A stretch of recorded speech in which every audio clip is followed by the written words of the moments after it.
3 days after his mother's funeral, a retired Navy SEAL returned to the house he had spent years avoiding. He told himself he was there to sort through boxes, to sign papers, to decide what stayed and what would be sold.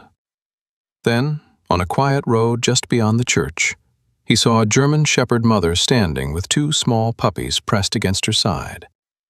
That alone wouldn't have stopped him, but hanging from the mother dog's collar was a red stone necklace he knew by heart, his mother's necklace.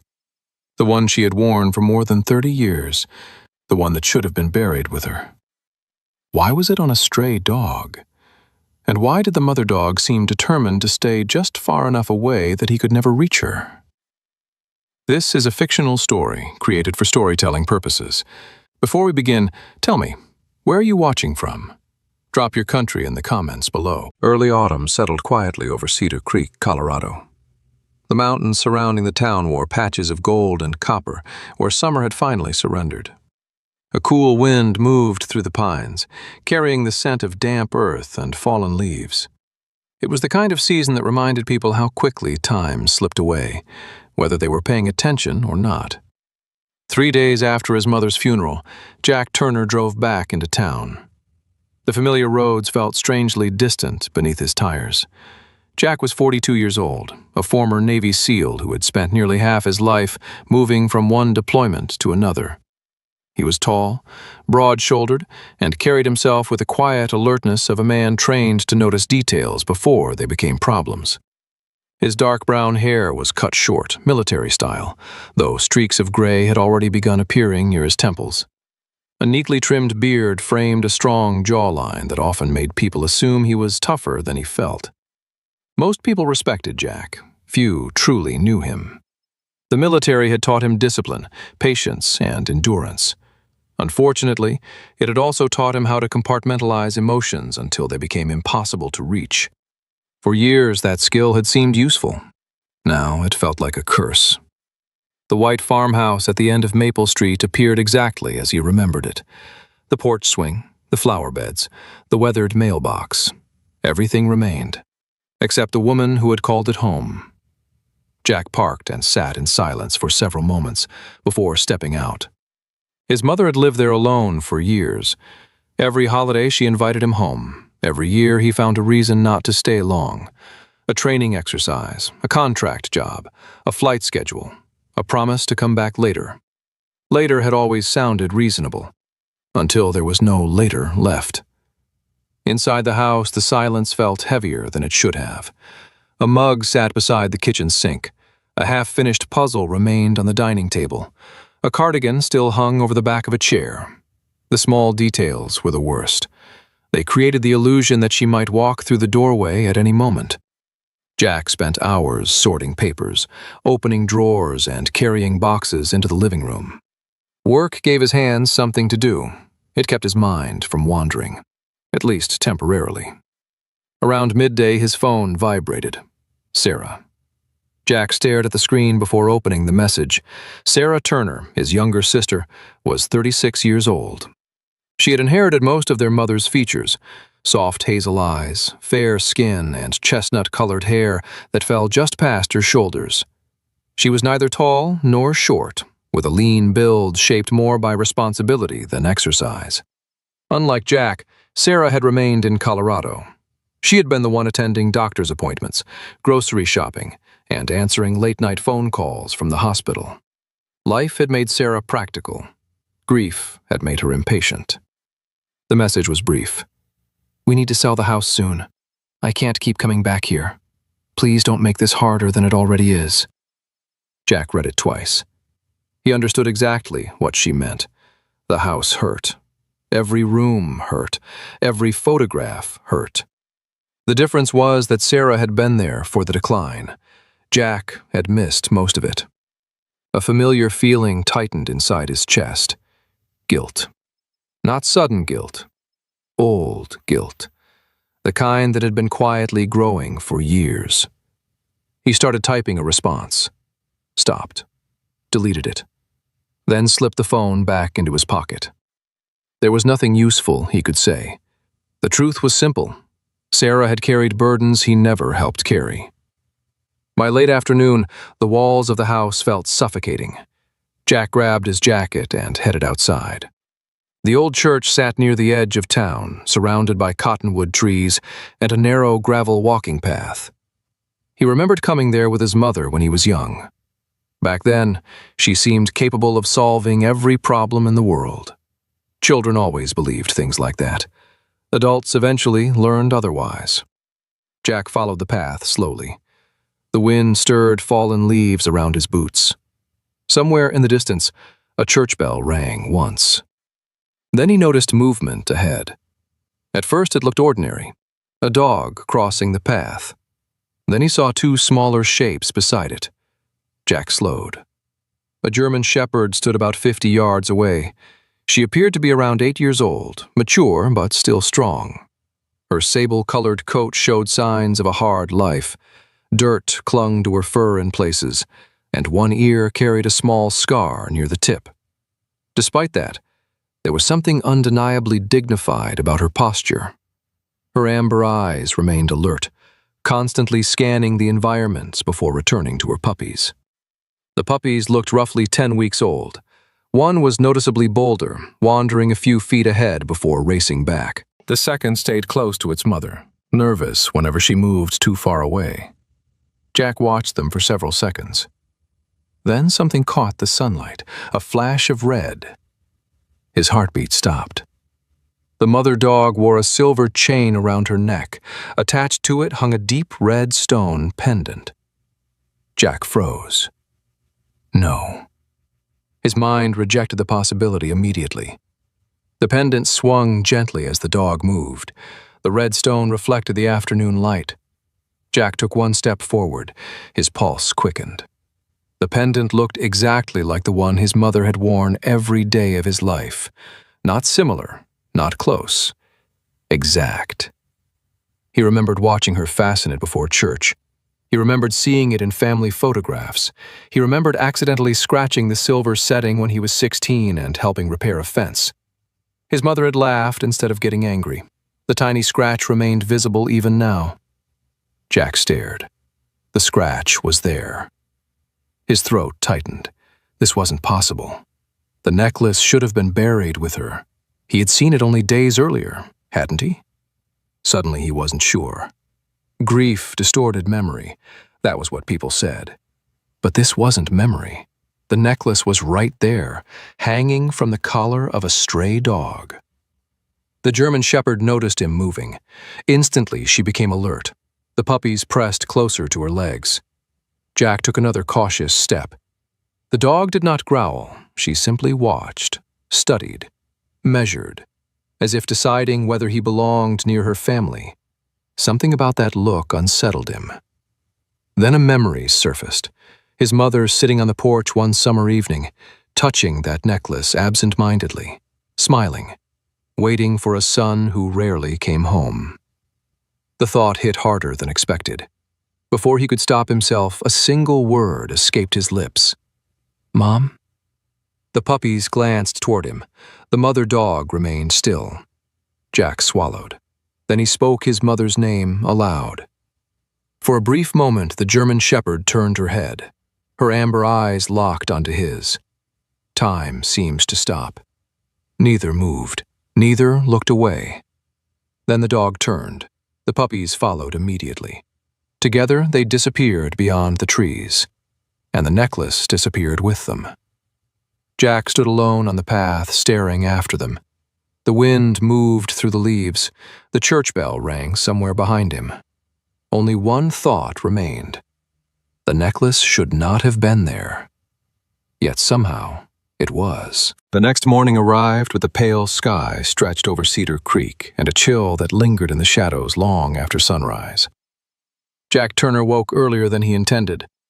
Years in the military had trained his body to rise before comfort could convince it otherwise. For a few moments he lay still in the unfamiliar silence of his mother's house. Then reality returned. His mother was gone. The dog was real. And somehow her necklace was hanging from the collar of a German shepherd. Jack spent the first hour searching the streets near the church. He drove slowly through town, scanning sidewalks, vacant lots, and narrow trails winding between neighborhoods. He found neither the mother dog nor the puppies. By mid-morning, frustration had settled into his chest, not because he couldn't find the dogs, because he couldn't stop thinking about them. A lifetime of training had taught him that details mattered.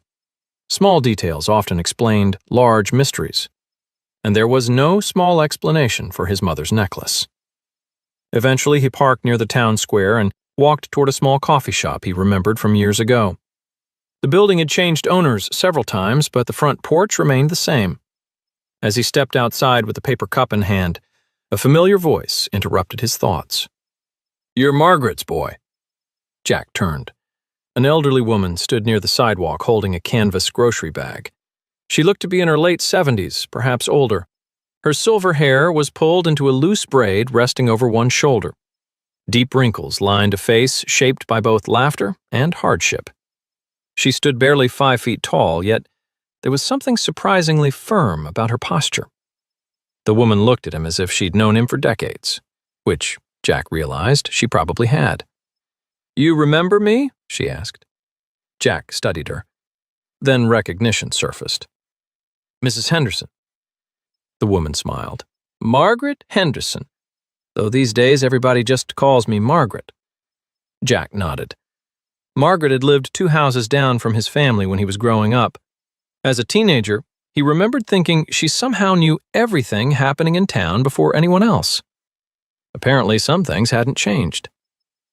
"You look tired," Margaret said. Jack laughed quietly.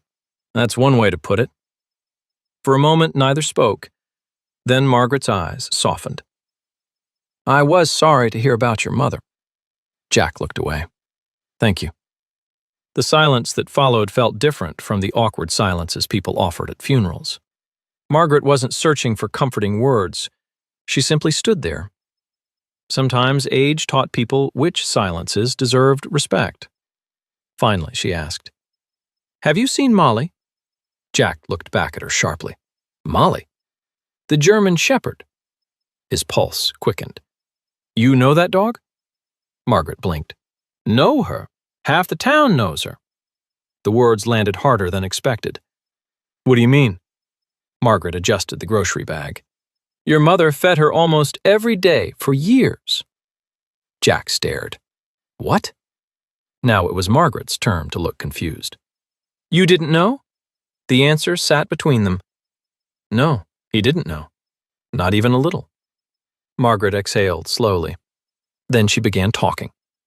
Molly had first appeared about 5 years earlier during a particularly harsh winter. Nobody knew exactly where she came from. Some believed she had been abandoned. Others thought she'd escaped from a property outside town. At first, she wouldn't go near anyone. Then one afternoon, Jack's mother had spotted her near the park. A few days later, she returned carrying food, then blankets, then patience. Eventually, Molly began trusting her. Not everyone, just her. "Every morning," Margaret said, "your mother carried a container of food down to Riverside Park." Jack listened quietly. "Rain or shine?" "Every day?" Margaret nodded. "Nearly every day." The realization felt strangely uncomfortable. He knew where Riverside Park was. He had walked through it dozens of times over the years. Yet somehow, he had never once seen this routine. Or maybe he had simply never been around long enough. Margaret studied him carefully. "I thought you knew." Jack shook his head. "No." The old woman didn't respond immediately. Then she said something that stayed with him long after the conversation ended. "Your mother talked about you all the time." Jack looked down. Margaret continued. "Every single person in this town knew how proud she was of you." That hurt more than criticism would have. Because criticism could be defended, pride couldn't. After Margaret left, Jack returned home carrying a weight he couldn't quite explain. The house felt different now, smaller somehow, not physically, emotionally, as though entire sections of his mother's life had existed beyond walls he had never bothered opening. That afternoon, he resumed sorting through boxes stored in the guest room. Photographs, receipts, old birthday cards. Then he found a cardboard container beneath the bed. Dust covered the lid. Inside were dozens of photographs.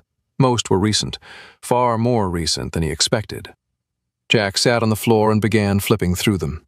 The first showed his mother standing beside a picnic table in Riverside Park. She was smiling. Molly sat beside her. The second showed Molly alone.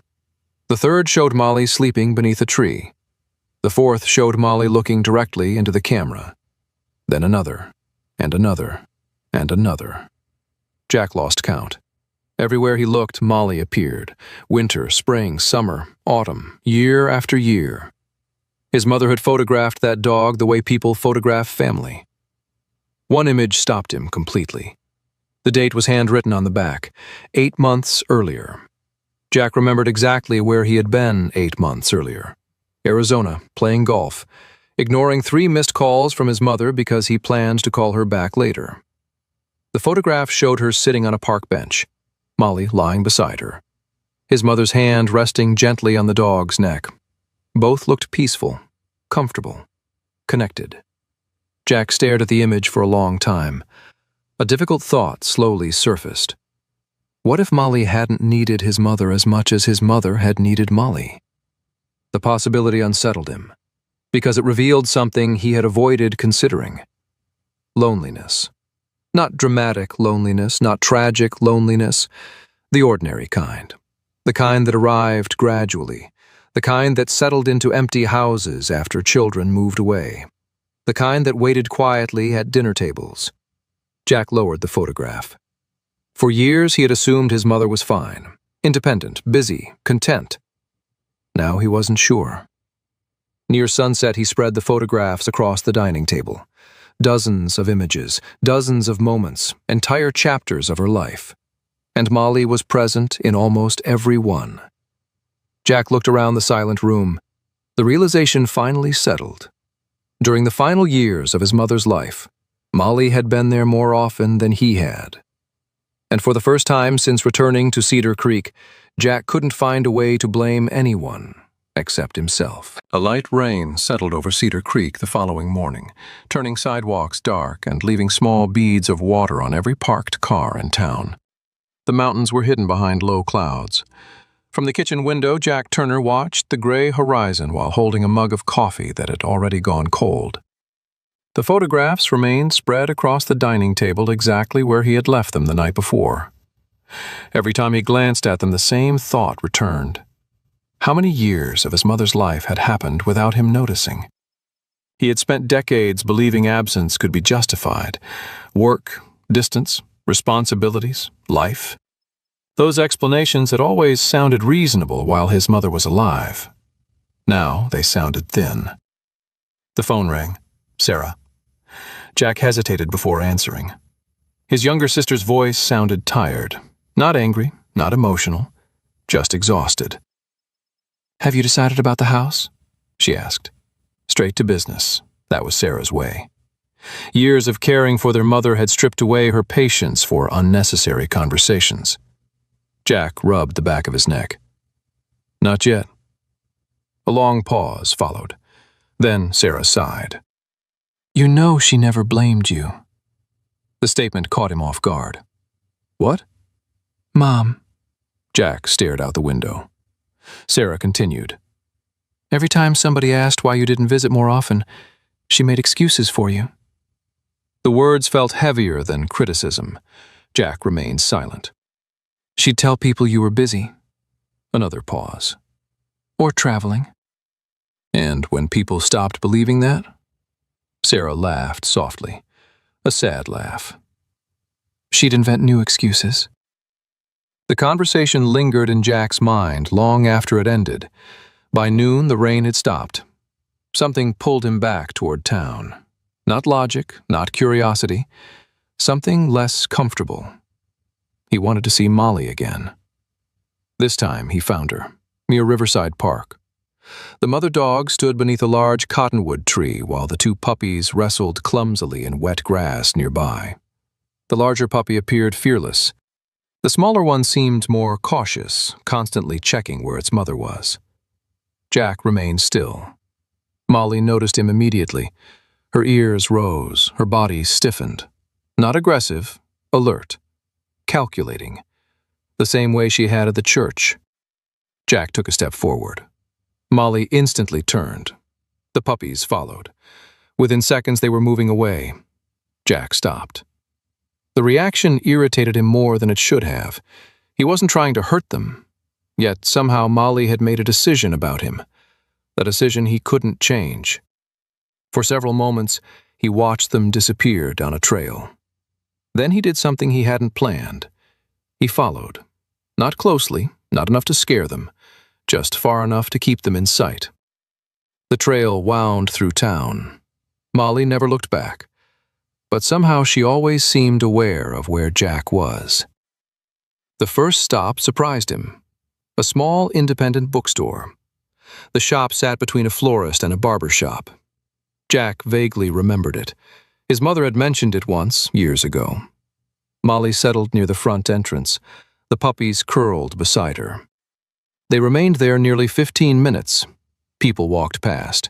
Several greeted the dog by name. Jack noticed that, by name, as though Molly belonged to the town. Eventually, the dog stood again. The journey continued. Next came the bus station, a simple brick building near the edge of Cedar Creek. Molly sat near a bench facing the road.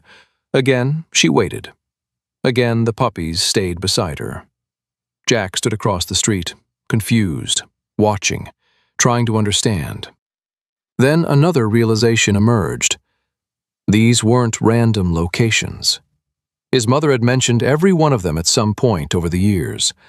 The bookstore, the station, places he had barely listened to when she talked. Molly moved again, this time toward a bakery, a small corner business called Harper's Bakery. The owner stepped outside carrying a paper bag. Without hesitation, she placed a few pieces of bread near the dogs. The woman noticed Jack watching. She smiled politely. "You're Margaret Turner's son." Jack almost laughed. Apparently everyone knew who he was. The woman introduced herself as Linda Harper. She was in her early 60s with curly blonde hair beginning to turn silver and warm blue eyes that seemed incapable of hostility. Her family had owned the bakery for 30 years. "Molly still comes by every Thursday," Linda said. "Still?" Linda looked puzzled. "Your mother used to bring her here." Jack felt the now familiar twist inside his chest. "Every week?" "Pretty much."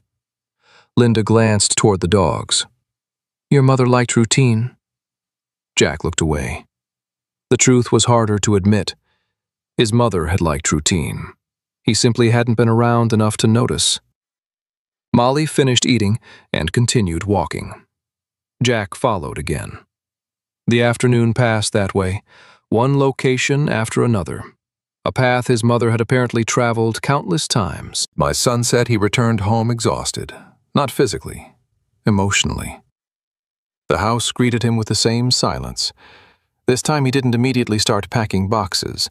Instead, he wandered through rooms, looking, searching. For what, he wasn't entirely sure. Eventually, he entered his mother's bedroom. The room remained almost untouched. A knitted blanket rested at the foot of the bed. Several books sat on the nightstand, reading glasses, a lamp, ordinary things, the evidence of an ordinary life. Inside the bottom drawer of a dresser, he discovered a small notebook. Nothing fancy, just a worn blue notebook with softened corners. The cover showed years of use. Jack sat on the edge of the bed and opened it. At first, the entries seemed simple. Shopping lists, appointments, reminders, weather observations. Then gradually, something changed. Molly appeared, again and again. Not as a pet, not as an obligation, as company.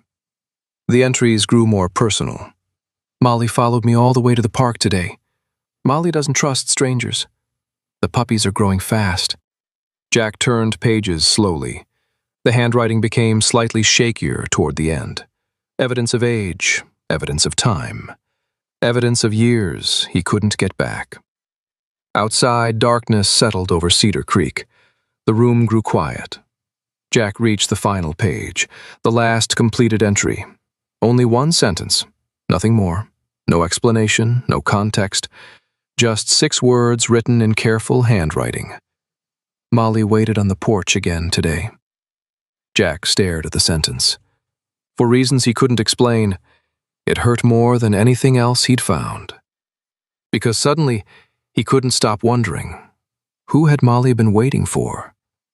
And what if the answer was him? The weather shifted again the next day. Autumn sunlight returned to Cedar Creek, pouring through the windows of Margaret Turner's old farmhouse, and illuminating dust particles drifting lazily through the air. Jack sat alone at the kitchen table, with the blue notebook open beside him. The final sentence continued to occupy his thoughts. Molly waited on the porch again today. Not a dog, not the dog. Molly. A name, a relationship, a habit, a bond. The sentence felt less like a note and more like the final line of a conversation that had ended before he arrived. Jack turned back through the earlier pages. For the first time, he stopped reading casually and began reading carefully, like an investigator, like a soldier reviewing intelligence. Patterns emerged. Dates, locations, weather notes, small observations. Then something caught his attention. A recurring reference from 5 years earlier, winter, the same winter appearing over and over again. December 14th, December 17th, December 22nd, January 3rd. Molly's name appeared repeatedly. Jack leaned forward. The entries were brief but revealing. Saw the shepherd near the creek today. Still limping. Wouldn't come close enough to eat. Temperature dropping tonight. Worried about her. Jack's chest tightened. He continued reading. A story began forming. 5 years ago, during one of the harshest winters Cedar Creek had experienced in decades, Molly had appeared for the first time. Not healthy, not confident, not the cautious but capable mother-dog Jack knew now. She had been injured, hungry, terrified, a survivor barely holding herself together. The notebook described ribs showing through her coat, a deep wound along one shoulder, one torn ear, a limp that lasted nearly 2 months. Jack closed his eyes briefly. For some reason, imagining Molly broken felt unexpectedly painful. Perhaps because the dog now seemed so resilient. Perhaps because he was beginning to realize how much of his mother's heart had quietly been invested in that animal. The front door suddenly knocked. 3 sharp taps. Jack opened it to find Margaret Henderson standing on the porch. The older woman carried a cardboard box under one arm. Her silver braid moved slightly in the breeze. "I thought you might want these." Jack stepped aside. Margaret entered. Inside the box were photographs, documents, newspaper clippings, flyers. Most appeared related to animals. Jack looked up. "What is all this?" Margaret smiled softly. "Your mother's second life." The words puzzled him. Margaret sat at the kitchen table. For the next hour, she explained. Several years after Jack's father died, Margaret Turner had joined a local volunteer organization called Cedar Creek Animal Outreach. It wasn't a large group, mostly retirees, teachers, widows, a few ranchers, people with extra time and nowhere particular to put their kindness. Jack stared at a photograph. His mother stood beside several volunteers holding bags of dog food. He didn't recognize a single image, not one. A strange feeling settled over him. It was unsettling to discover that someone you loved had entire chapters you never read. Margaret noticed his expression. "She never told you?" Jack shook his head. "No." The old woman hesitated. Then she answered honestly. "She tried." That hurt, because Jack knew exactly what she meant. His mother had probably mentioned these things dozens of times. Small details during phone calls, stories over holidays, moments he had half listened to while checking emails or thinking about work. The memories came back now, vague conversations, things he'd forgotten minutes after hearing them. At the time, they had seemed unimportant. Now they felt priceless. Margaret reached into the box and pulled out another photograph. This one stopped Jack immediately. The image showed Molly, but not the Molly he knew. This Molly looked skeletal. Her coat was patchy, one eye swollen, a wound visible across her shoulder. Standing beside her was his mother, kneeling in snow, holding a blanket. Jack stared. The photograph captured something remarkable. Trust. Not complete trust, not yet, but the beginning of it. His mother was smiling gently. Molly was looking directly at her, the way people sometimes looked at someone who had saved them. "When was this taken?" Jack asked quietly. "About 5 years ago." Margaret folded her hands. "Your mother spent nearly 3 months helping that dog recover." Jack looked up. 3 months? Margaret nodded. "Every morning." The old woman smiled faintly. "Everybody told her she was wasting her time." "Why?" "Because Molly wouldn't let anyone touch her." Jack looked at the photograph again. He could believe that. Even now, Molly refused to let him approach. "Your mother didn't care," Margaret continued. "She'd sit 50 feet away if that's what Molly needed." Jack felt something twist inside him. Patience. His mother had always possessed more of it than anyone he knew. The kind of patience he himself had never inherited. The conversation continued. More stories surfaced.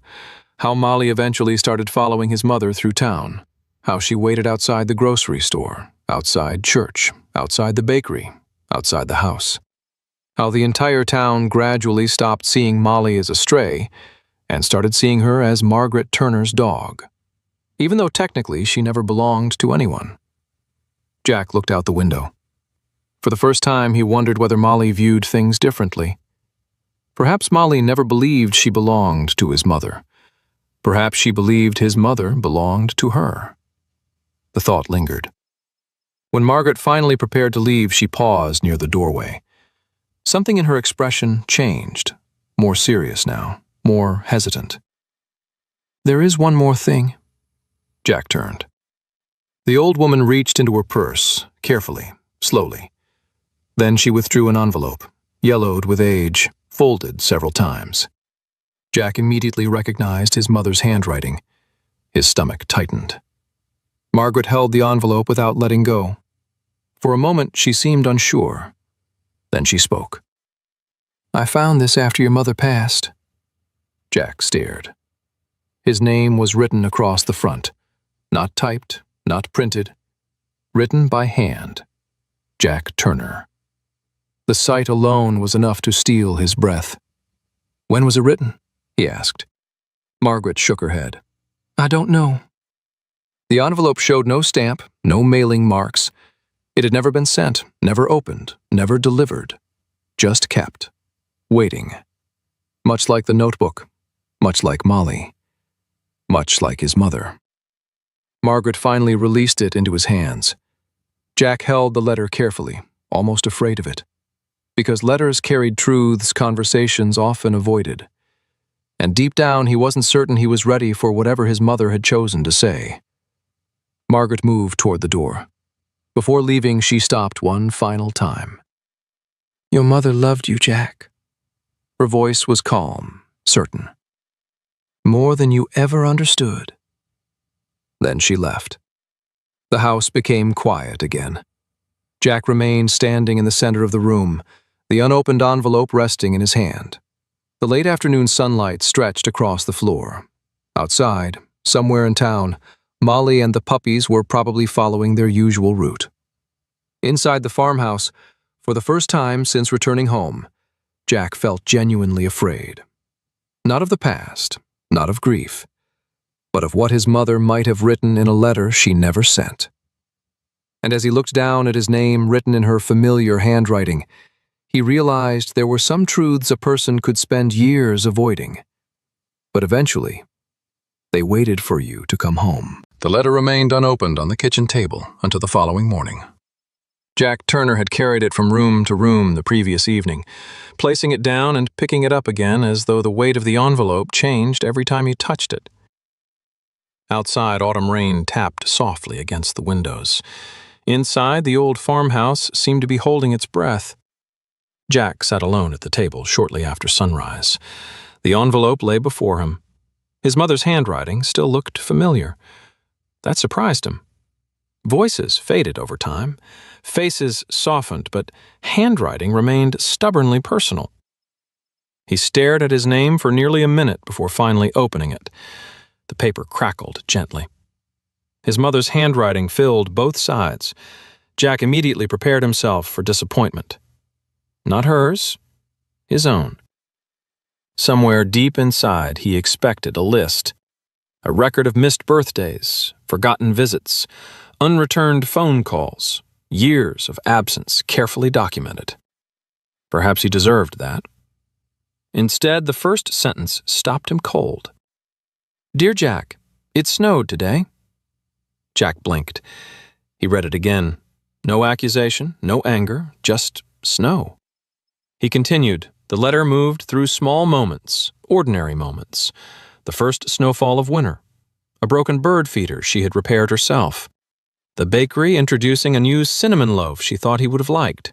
The way the mountains looked at sunset. The way silence sounded different after dark. Jack kept waiting for the real letter to begin, the difficult part, the painful part. But it never came. Instead, his mother simply wrote about her life.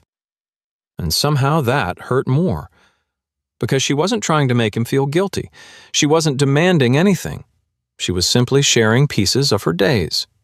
The same way she probably would have during a phone call if he had stayed on the line longer. Halfway down the second page, Molly appeared. "The shepherd came by again this morning. Still refuses to trust anyone except me.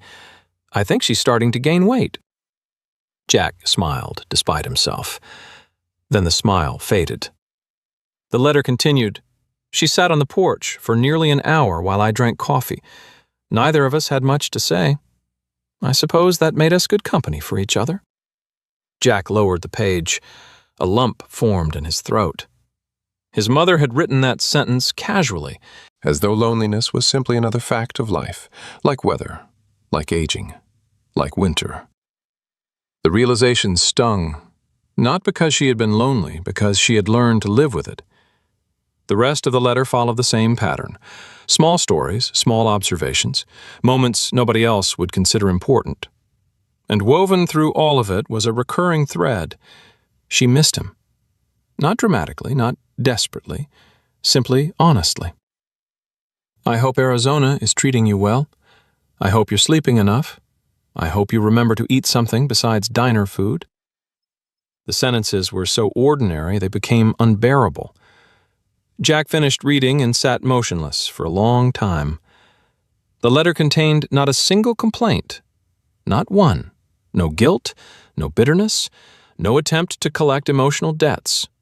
Only affection, only patience, only love. And somehow that made him feel worse than anger ever could. Because anger would have created distance. Love removed every excuse. Outside, a car door slammed. Jack folded the letter carefully and slipped it back into the envelope. Then he stepped onto the porch. For several moments he simply stood there, looking at the empty driveway, looking at the chair where his mother used to sit, looking at the mountains beyond town. People often imagined regret as something loud. In reality, Jack thought, regret was quiet. It sat beside you. It followed you into rooms. It waited patiently until there was nowhere left to look except directly at it. By afternoon, he found himself thinking about Molly again. Not the necklace, not the mystery. Molly herself. The dog had occupied so much of his mother's final years that avoiding her now felt impossible. Jack stopped by Harper's Bakery. Linda handed him a paper bag without asking questions. Inside were leftover biscuits and pieces of bread. "For your friends," she said. Jack almost corrected her, then decided not to. Finding Molly took less time than usual. She was near the edge of Riverside Park. The puppies were sleeping beneath a tree. The larger one had grown noticeably bolder over the past week. The smaller puppy remained cautious, often checking its mother's position before moving anywhere. Molly noticed Jack immediately. Her ears rose. Her body tensed. But this time he didn't move closer. He simply placed the food several yards away. Then he stepped back and waited. Nothing happened for several minutes. The puppies noticed first. The larger one approached cautiously, then retreated, then approached again. Eventually, curiosity won. The puppy grabbed a biscuit and hurried back. Jack couldn't help smiling. The second puppy followed. Soon, both were eating. Molly watched the entire time, suspicious, alert, protective. Yet she never intervened.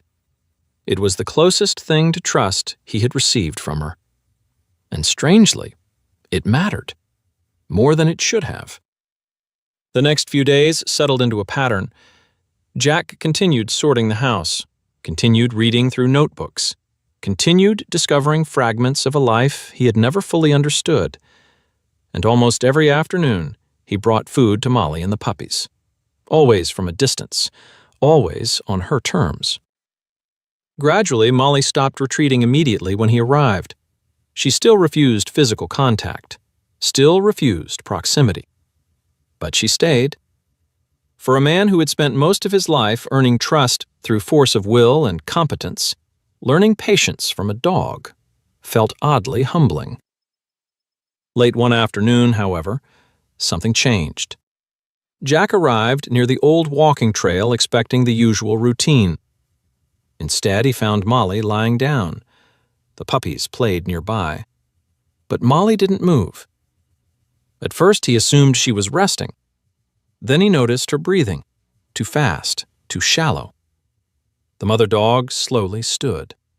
For a moment, her front legs trembled, only slightly, but enough. Jack frowned. The former seal in him immediately recognized what most people missed. Something was wrong.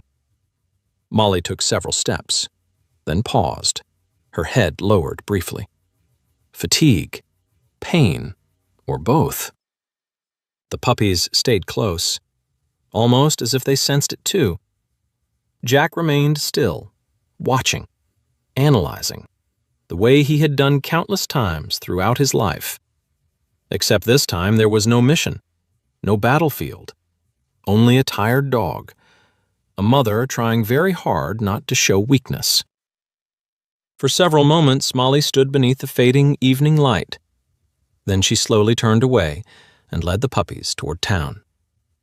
Jack watched them disappear, a growing unease settling in his chest, because for the first time since meeting Molly, he wasn't thinking about the necklace.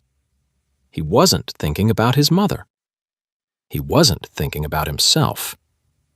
He was thinking about the dog, and the troubling possibility that Molly might be carrying something far more serious than exhaustion. A cold wind swept through Cedar Creek 2 days later, carrying fallen leaves across empty sidewalks and rattling the branches of trees already preparing for winter. The town looked quieter than usual, though Jack Turner suspected that was more a reflection of his mood than reality. He had spent most of the previous night thinking about Molly. Not the necklace, not the mystery, not even his mother. Just Molly. The image of her trembling legs refused to leave him. Military experience had taught Jack to recognize signs of physical decline. He had spent enough years around working dogs during deployments to understand that animals often hid pain until they could no longer manage it. The next morning he found Molly near the edge of Riverside Park. The puppies were chasing each other through tall grass. Molly remained still, watching, protecting, but moving less than before. Jack crouched several yards away. The larger puppy immediately noticed him and wagged its tail cautiously. The smaller one hid briefly behind its mother before peeking out again. Molly watched all of it. The suspicion remained in her eyes, yet she no longer left immediately. Something had changed between them. Not trust, not yet. Perhaps only tolerance. Sometimes that was how trust began. Jack spent nearly an hour observing her. When Molly finally stood, he noticed it again. The hesitation, the stiffness, the brief pause before movement. The kind of pause living creatures made when pain entered the equation. By afternoon, Jack made a decision.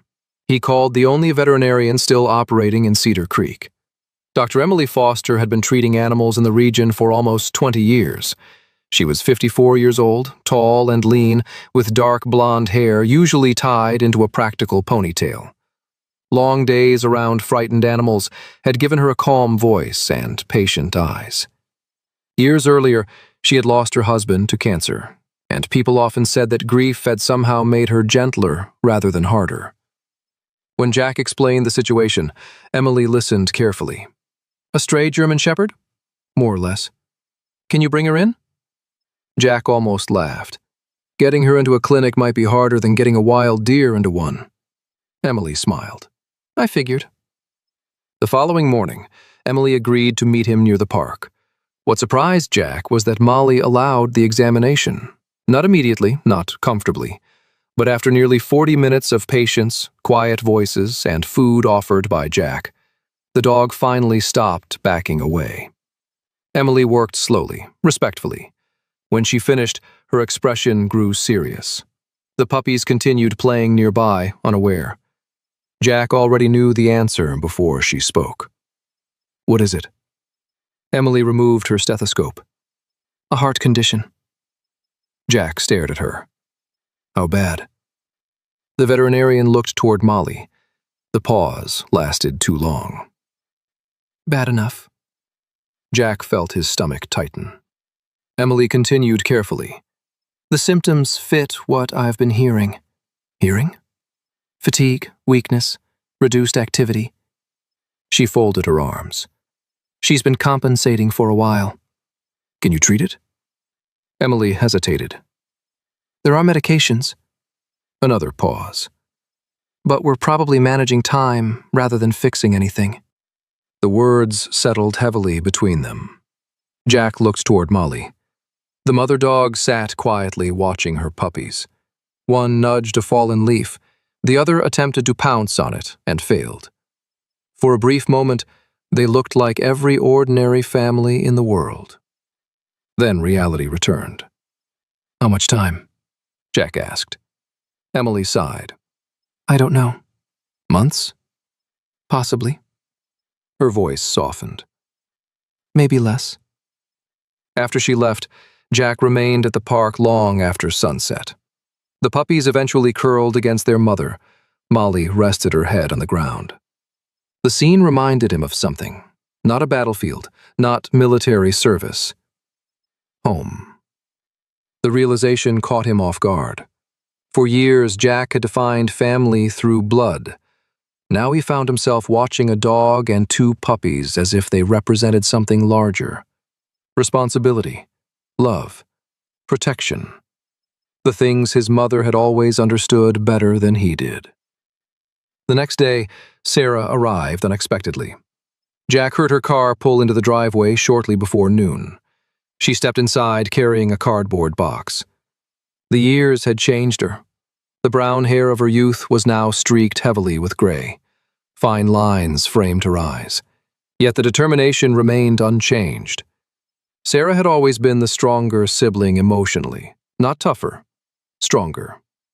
When their father died, she stayed.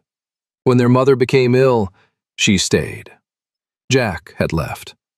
That truth existed between them even when neither spoke about it.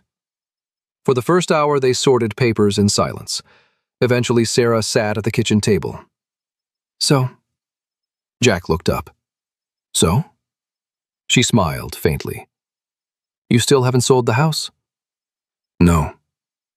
Sarah surprised him. "Good." Jack frowned. That wasn't the answer he expected. What changed your mind? Sarah stared out the window. For several moments, she said nothing. Then she answered honestly. "I kept thinking about Mom." Jack waited. "She loved this place." The room fell quiet. Sarah continued. and maybe I was trying to get rid of the house because it hurt." Her voice cracked slightly. The first visible crack in years. "I don't think I want to do that anymore." Jack understood. For once, neither sibling needed to explain further. They spent the afternoon sharing stories about their mother, real stories, not funeral stories, not polite memories, the embarrassing ones, the funny ones, the complicated ones. For the first time since returning to Cedar Creek, Jack felt closer to Sarah than he had in decades. That evening, after Sarah left, Jack returned to his mother's bedroom. Something pulled him there, not logic, instinct. He began searching through drawers again, more carefully this time. The house had already revealed several secrets. Perhaps they were others. At the back of an old dresser drawer, beneath folded scarves and outdated paperwork, his fingers touched an envelope. Different from the first letter, smaller, hidden, deliberately. Jack slowly pulled it free. Dust coated the edges. His pulse quickened. Written across the front in his mother's unmistakable handwriting were 7 words. "If Molly is still here." Jack stared. For several seconds he didn't move. The room suddenly felt smaller, quieter, as though the house itself were waiting. Carefully he opened the envelope. Inside rested a single folded page. The message was brief, much shorter than the letter she had written to him, but somehow even more powerful. Jack unfolded it. His mother's words stared back at him. "If one day Molly stays and I don't, please help Molly take care of the things she loves." Jack read the sentence once, then again and again. Outside, night settled over Cedar Creek. Inside the old farmhouse, Jack sat alone, holding the final request his mother had left behind. And for the first time, he understood that whatever happened next was no longer about the necklace. It was about keeping a promise. The first frost arrived early that year. By dawn, Cedar Creek shimmered beneath a thin layer of silver ice. The mountains beyond town stood sharp against the cloudless sky, and every rooftop seemed touched by winter's first warning. Jack Turner stood on the farmhouse porch holding a cup of coffee and watching the road. Not because he expected anyone, because for the first time in years he wasn't in a hurry to be somewhere else. A few weeks earlier he would have laughed at the idea. The retired Navy SEAL who spent most of his life moving toward objectives had somehow found himself standing still. And strangely enough, standing still was becoming harder than any mission he had ever completed. Inside the house, his mother's final note rested on the kitchen table. "Please help Molly take care of the things she loves." The sentence had followed him everywhere. At first, Jack assumed his mother meant the puppies. That seemed obvious. But the more time he spent watching Molly, the less certain he became. There was something else happening, something quieter. Something he was only beginning to understand. That afternoon he found Molly and the puppies near the old bookstore. The same bookstore she had visited before. Jack sat on a bench across the street. The puppies had grown noticeably over the past several weeks. The larger one had become adventurous, often wandering too far before Molly called it back with a low bark. The smaller puppy remained cautious and observant, studying the world before committing to any decision. Molly herself appeared weaker. Her movements were slower now. Sometimes she paused after climbing even a small hill. But despite that, she never abandoned her routines. Every day, the same paths, the same locations, the same stops. The bookstore, the bakery, the park, the bus station. Again and again. At first, Jack believed she was showing him clues, leading him somewhere, toward some final revelation, toward some hidden secret connected to his mother. Now he wasn't so sure, because every destination shared one thing in common: safety. Every place Molly visited was somewhere his mother had once taken her, somewhere food had been given, somewhere kindness had been offered, somewhere fear had been replaced by comfort. The realization struck Jack with unexpected force. Molly wasn't teaching him anything. Molly was teaching the puppies, the routes, the routines, the safe places, the people, everything. The same way a mother teaches children where home exists long before they understand the word. Jack watched as the larger puppy wandered toward the bakery entrance. Immediately, Molly stood, slowly, painfully, but she stood. A low bark followed. The puppy instantly returned, not because it feared her, because it trusted her. Jack felt a strange ache in his chest. Suddenly he saw his own mother, not physically, in the pattern, the repetition, the patience, the small daily lessons nobody notices until they're gone. His mother had spent years teaching Molly where safety existed. Now Molly was teaching the puppies exactly the same thing. The cycle continued, not because anyone commanded it, because love often repeated itself that way. Later that week, another unexpected thing happened. The farmhouse door opened, then opened again, and again. Neighbors began visiting. At first it was Margaret, then Linda Harper from the bakery, then others. People who had known his mother, people Jack barely remembered. One afternoon, 3 women from the animal outreach group stopped by, carrying casseroles and stories. Another evening, a retired rancher arrived with old photographs. The house gradually changed. For years it had been quiet, almost isolated. Now voices filled the rooms, laughter occasionally drifted through the hallways. Coffee cups appeared on tables. Conversations stretched into evening. One particular visitor stayed with Jack, Walter Briggs, a retired mechanic in his 70s with broad shoulders and thick white eyebrows. His rough appearance often made strangers assume he was unfriendly. The opposite was true. Walter possessed the rare gift of making people feel welcome within minutes. He sat on the porch one afternoon, staring at the mountains. "Your mother saved more than dogs." Jack looked at him. "What do you mean?" Walter smiled. "People." Jack waited. Walter pointed toward town. "You think everyone showed up here because they knew your mother?" He laughed softly. "We showed up because she showed up for us." The statement lingered. People often imagined kindness as dramatic. Jack's military career had taught him that heroism usually involved sacrifice and risk. His mother had taught a different version. One conversation, one meal, one dog, one lonely neighbor, one ordinary day repeated enough times to matter. As autumn deepened, the farmhouse began feeling less like a museum and more like a home. Jack noticed the change slowly. One evening, he caught himself smiling at a story Margaret told. Another day, he found himself making extra coffee because visitors might stop by. The transformation wasn't dramatic, but it was real.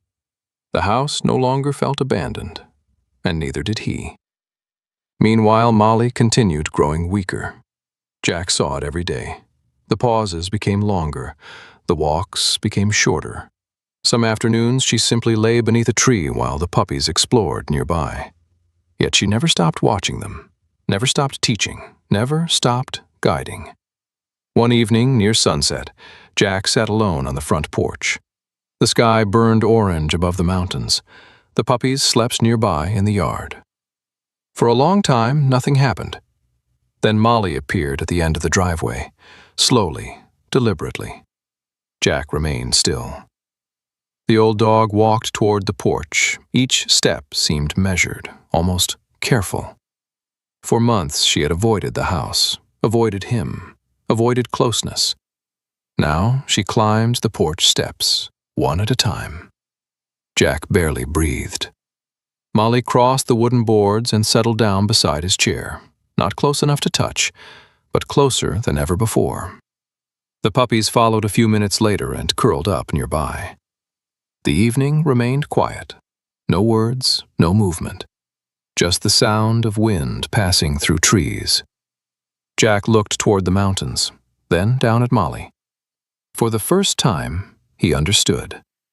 She had never been leading him toward a secret, never toward a mystery, never toward buried answers. She had been doing exactly what his mother once did for her, creating familiarity, creating safety, creating home. The realization filled him with both gratitude and sadness, because now he understood what his mother's final request truly meant. Help Molly take care of the things she loves. Not someday. Now. As darkness settled over Cedar Creek, Molly shifted slightly. Then, with a slow movement that felt almost ceremonial, she lowered her head and rested it gently on Jack Turner's foot. The old Navy SEAL froze. Months ago, she wouldn't have allowed him within 20 feet. Now, she was trusting him with her most vulnerable moment. Jack looked down. His vision blurred unexpectedly. For several seconds, he couldn't move, couldn't speak, couldn't even swallow. Finally, he placed one hand lightly on her shoulder. Molly didn't pull away. She simply closed her eyes. And together, they sat on the porch as night settled around them, sharing the kind of silence that no longer felt empty. Winter eventually surrendered. Not all at once, slowly. The snow retreated from the mountains in thin, white ribbons. The frozen edges of Cedar Creek softened. Grass returned. Birds reclaimed the morning air. The town began waking from its long sleep. Spring arrived the way healing often arrived, quietly, without asking permission. Jack Turner noticed the changes while sitting on the farmhouse porch one early morning. A year earlier, he would have been somewhere else, another state, another project, another distraction. Now he sat with a coffee mug in his hands and watched sunlight crawl across the hills. The puppies lay nearby, though calling them puppies no longer felt entirely accurate. They had grown considerably. The larger one had inherited Molly's confidence. Strong and curious, he explored every corner of the property as though the world existed specifically for investigation. The smaller one remained thoughtful, more cautious, more observant. She often paused before making decisions, studying situations the way Molly once had.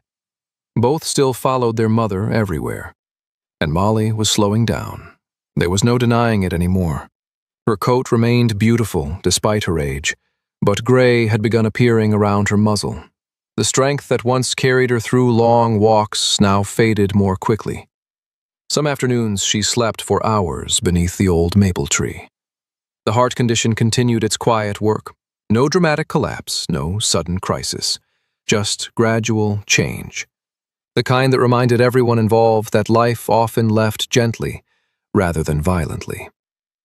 Jack had learned to stop searching for miracles. Perhaps that was another thing his mother had taught him after she was gone. Some losses could not be defeated, only honored. One afternoon, Dr. Emily Foster visited the property. The veterinarian knelt beside Molly in the grass. The old dog greeted her with a slow wag of her tail. Emily completed the examination quietly. When she finished, she sat beside Jack on the porch. Neither spoke immediately. The answer already existed between them. Finally, Emily looked toward Molly. "She's tired." Jack nodded. The words felt simple, yet final. Emily placed a gentle hand on his arm. "You've given her a good ending." Jack looked away, toward the yard, toward the dogs, toward the life his mother had somehow left behind for him. "I'm not sure I did much." Emily smiled sadly. "Sometimes staying is the most important thing a person can do." After she left, Jack thought about that sentence for a long time. Staying. His entire life seemed divided between leaving and returning. Leaving home, leaving relationships, leaving difficult conversations unfinished. Now he understood something he hadn't understood at 30, or 40, or even 60. Eventually, everyone needs someone willing to stay. That evening, Molly climbed onto the porch beside him. The puppies settled nearby. The sunset painted the mountains gold. For a while, they simply watched together. No urgency, no fear, only presence. Jack rested his hand lightly against Molly's shoulder. The old dog closed her eyes. The gesture felt familiar now, natural. like something they had both finally earned. Several days later, spring rain moved through Cedar Creek. Gentle rain, the kind that nourished rather than threatened. Jack awoke before sunrise. Something felt different. The house was quiet, too quiet. He stepped outside. Molly lay beneath the maple tree. The puppies were pressed tightly against her. Neither had wandered away. Neither was sleeping. Jack immediately understood. He walked across the wet grass slowly, then sat beside them. Molly opened her eyes when he approached, just once. The old amber eyes looked at him, not frightened, not confused, only peaceful.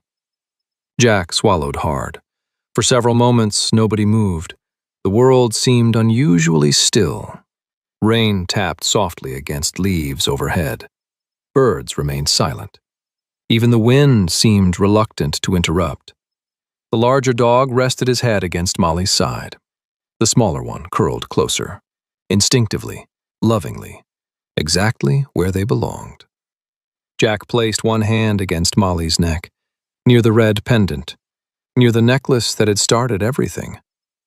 For a moment he thought about the mystery, the questions, the grief, the guilt. Then he let them go, because none of those things mattered anymore. Only this moment mattered. Only gratitude. Only love. Only goodbye. Molly released a slow breath, then another, then none at all. There was no drama, no struggle, no miracle arriving at the last second, only peace. The kind of peace earned through a life spent protecting others. Jack remained there long after sunrise. The puppies refused to leave their mother's side. Neither did he. Weeks passed, then months. Summer approached. Life continued, as life always did. One evening, Jack stood in front of the town council and proposed something unexpected. He wanted to keep the farmhouse, not as private property, as a community resource, a place where abandoned animals could receive temporary care, a place where volunteers could gather, a place where people who loved animals could help without driving hours to larger cities. The idea received immediate support. Margaret helped organize volunteers. Linda donated supplies from the bakery. Walter repaired fencing free of charge. Sarah handled paperwork. The project grew faster than anyone expected. A sign eventually appeared near the front gate, the Turner Animal Haven, named partly for his mother, partly for Molly, and partly for every creature that needed one more chance. 1 year later, spring returned once again. The farmhouse looked different now. Not newer, warmer, alive. Dogs played in the yard. Volunteers moved through the property. Laughter drifted from open windows. Inside the living room, a framed photograph of Margaret Turner rested on the mantel. Beside it hung the red stone necklace, not hidden away, not locked inside a drawer, displayed openly, exactly where it belonged. Every morning, Jack carried his coffee onto the porch. The 2 young German shepherds, no longer puppies, usually followed. The larger dog stretched across the wooden boards. The smaller one preferred the patch of sunlight nearest the steps. Jack often watched them for several minutes before speaking. Sometimes he smiled. Sometimes he simply sat. The difference no longer mattered. One quiet morning, sunlight spilled across the yard while birds sang from the trees. The dogs slept peacefully nearby. Jack leaned back in his chair. For the first time in many years, he realized he was not waiting for anything. Not waiting for forgiveness, not waiting for answers, not waiting for the past to change. And perhaps most importantly, he was no longer running. His eyes drifted toward the necklace hanging beside his mother's photograph, then toward the dogs, then toward the house. People often believed the dead remained behind in objects, in photographs, in jewelry, in old rooms. Jack understood something different now. His mother wasn't in the necklace. She wasn't in the house. She wasn't even in his memories. She was in every kindness that continued after her, in every animal helped, in every person welcomed. in every life touched because she had once chosen to care. The morning breeze moved gently through the trees. The dogs slept beneath the sunlight. And for a brief moment, Jack felt something he had not felt in years. Home. Not the house, not the town. Home. The thing he had spent most of his life searching for in the wrong places. And the last one who had brought him there had been a German shepherd carrying his mother's necklace. Maybe the miracle in this story was never the necklace. Maybe it was never Molly finding Jack. Maybe the real miracle was that God used a grieving mother, a wounded dog, and a series of ordinary days to bring a lost son home before it was too late for his own heart to heal. We often pray for dramatic signs, but most of the time God works through small things we almost overlook. A phone call we answer, a person we choose to help, a loyal companion waiting on a porch. Jack spent years believing he had missed his chance to reconnect with his mother. Yet, through the life she lived, the kindness she left behind, and the love she gave without keeping score, God showed him that some bonds are stronger than death. The lesson is simple. Don't wait to love people tomorrow. Don't assume there will always be more time.